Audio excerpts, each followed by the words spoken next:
সাবেক ডাক, টেলিযোগাযোগ ও তথ্য প্রতিমন্ত্রী জুনাইদ আহমেদ পলক, যিনি দিল্লিতে পালিয়ে যাওয়ার সময় বিমানবন্দরে আটক হন এবং তাকে হেফাজতে রাখা হয়।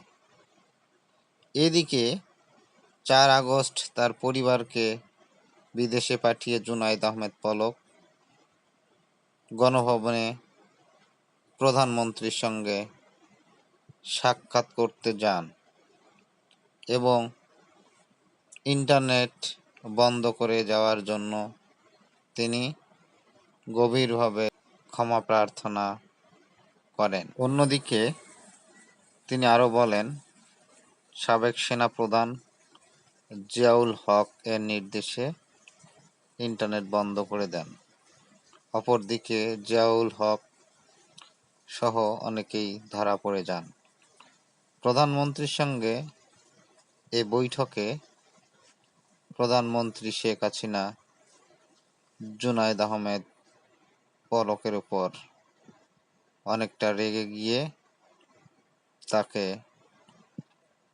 গণভবন থেকে বেরিয়ে যাওয়ার জন্য বলেন। জুনাইদ আহমেদ পলক তখন গণভবন থেকে বেরিয়ে আসেন এবং বলেন, এখান থেকে পালিয়ে অন্য দেশে যাওয়াটা প্রধানমন্ত্রীর জন্য অপমানজনক হবে বলে তিনি মনে করেন। জুনাইদ আহমেদ পলক, যিনি নাটোরের সিংড়া উপজেলা থেকে প্রথম নির্বাচনে ২০০৮ সালে জয়ী হন।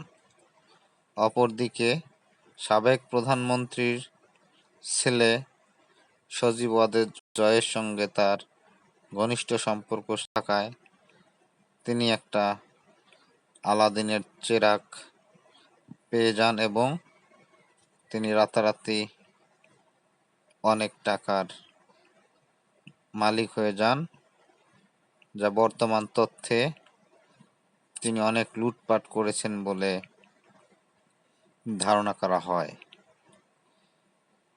অপরদিকে তিনি বিমানবন্দরে আটক হয়েছেন এবং সেনাবাহিনী তাকে হেফাজতে রেখেছেন বলে ধারণা করা হয়।